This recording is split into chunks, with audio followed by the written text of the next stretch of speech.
It's incredible how well your story connects to all these different human beings, regardless of the circumstances that they've lived through. And it connects to people so much, and it's grown so much in popularity that there is currently a film in post production based on your book On Fire, and it's starring William H. Macy. What was your initial reaction to finding out that this project would be going forward?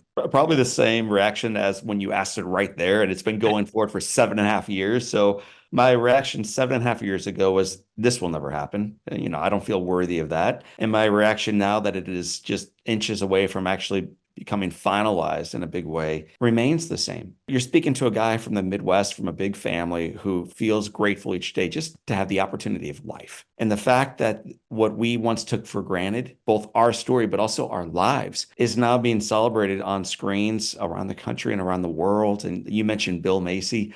He's a huge celebrity. And yet when you meet him, he's a normal guy. He filmed this movie in St. Louis, Missouri, my hometown. My wife and I and one of our kids went out to visit him at his home in Aspen, Colorado, a couple months ago. And Bill answers the door in sweatpants and no shoes on, brings us in, makes my son tea, makes my wife a coffee, just serving. And so one thing that has amazed me throughout this entire project is not just the caliber of individuals who are getting behind the film, but the humility with which all of them operate in their lives. And I think that's probably part of what attracted them into this movie. It's not a burn story, man. Not at all. It's a story about recovery. It's a story about community. It's a story about life. That's unbelievable. And it's so cool that you're close enough friends with him where you could just casually call him Bill. William H. Mason to us.